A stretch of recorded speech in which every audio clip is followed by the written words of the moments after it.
Semangat pagi sahabat Beranda Seraya. Kali ini kita akan mencoba sharing tentang tips untuk para UMKM agar dapat bertahan dan bangkit selama masa pandemi COVID-19 ini. Materi ini merupakan materi yang dapat dirangkum dari webinar OKOC Forever bersama dengan Peak Performance Indonesia. Sahabat Beranda Seraya, seperti yang dapat kita amati bersama, bahwa masa pandemi dan respon yang dilakukan untuk mengatasi kondisi ini telah melahirkan perubahan-perubahan perilaku dalam masyarakat dan tentu saja perubahan perilaku konsumen kita.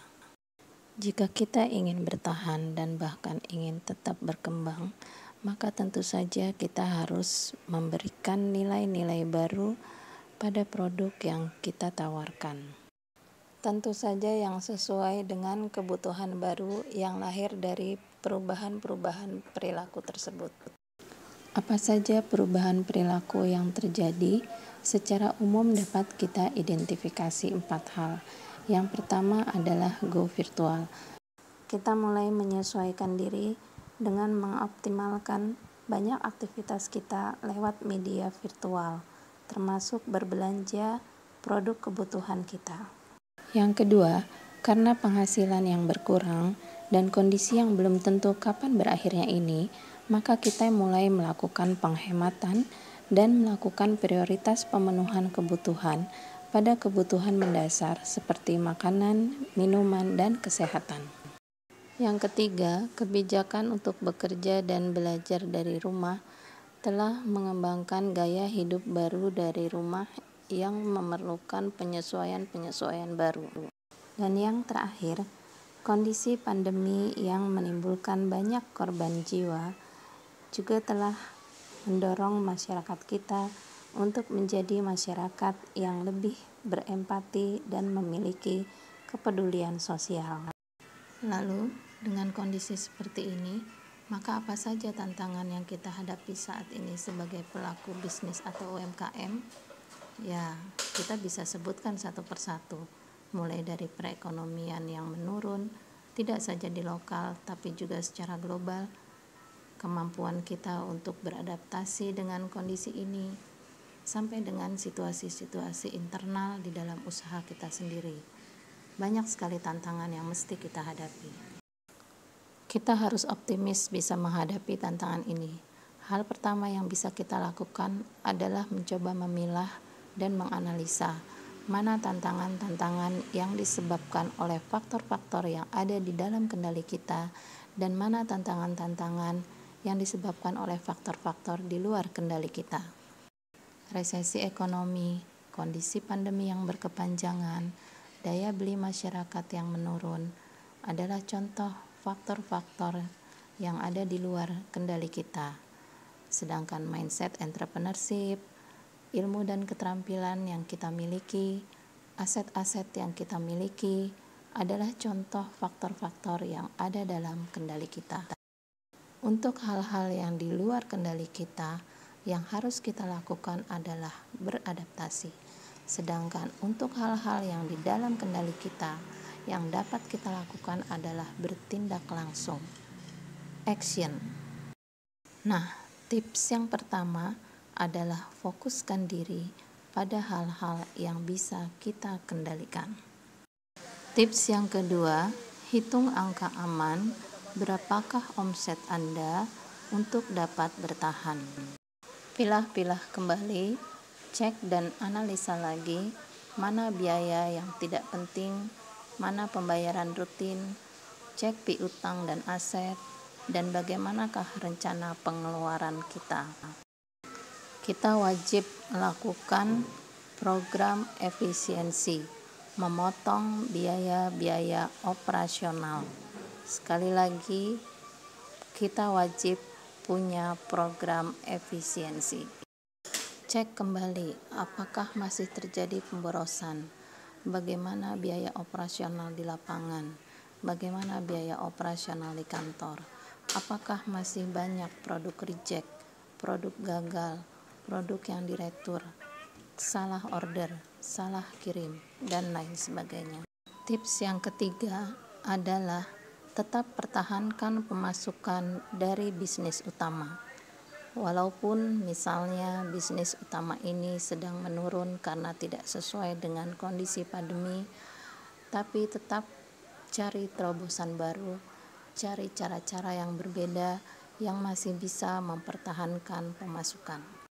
Tips keempat, cari peluang pemasukan dari berbagai sumber. Tidak ada salahnya melakukan bisnis-bisnis musiman sepanjang itu masih bisa menambah pemasukan. Seraya kita tetap mempersiapkan usaha-usaha yang sifatnya jangka panjang dan memiliki prospek yang baik.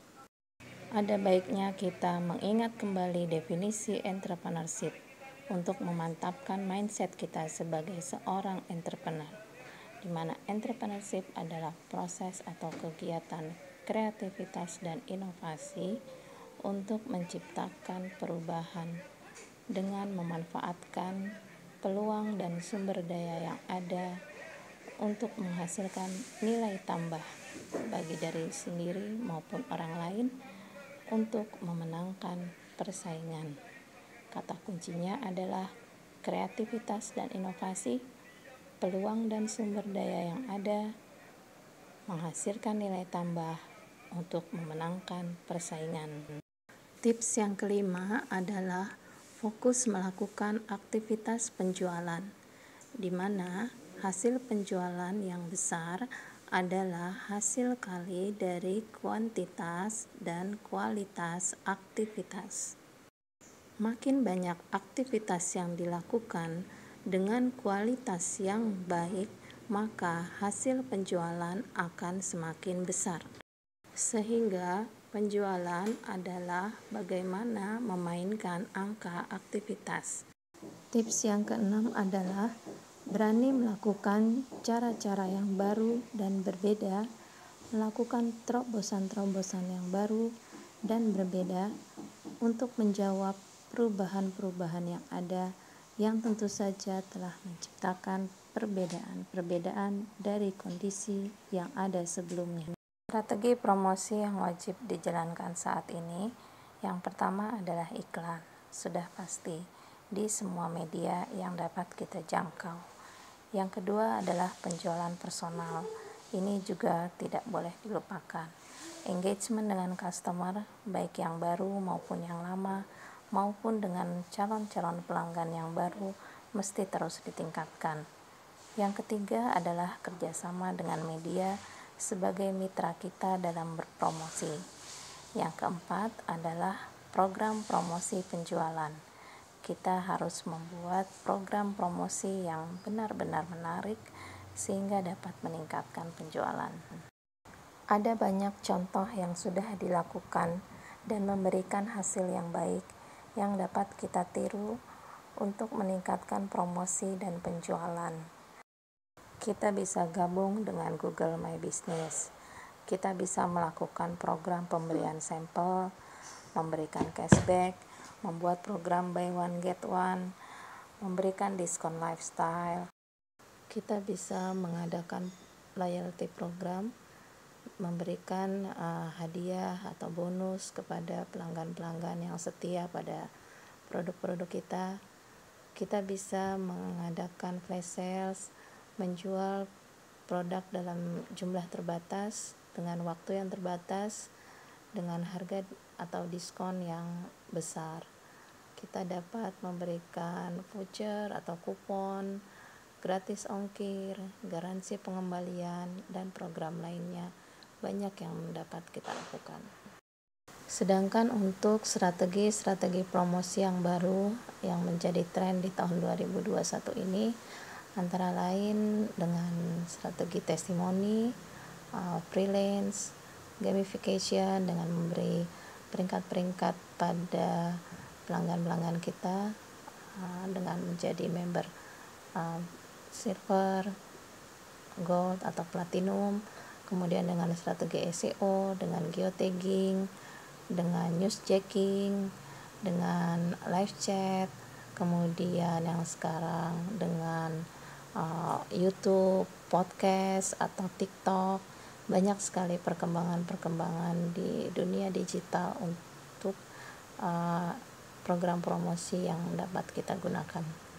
Tips yang ketujuh adalah membuka diri dan bisnis untuk digitalisasi. Ini kita sudah tidak bisa menghindari, sudah wajib kita go digital. Harus kita bertanya pada diri kita sendiri, sudah seberapa digital usaha kita saat ini. Demikian sahabat seraya, itulah 7 tips yang dapat diberikan pada kesempatan ini. Semoga dapat menjadi pencerahan dan membantu sahabat semua untuk bisa bertahan dan bangkit dalam masa pandemi ini. Terima kasih. Sampai jumpa pada kesempatan dan video berikutnya.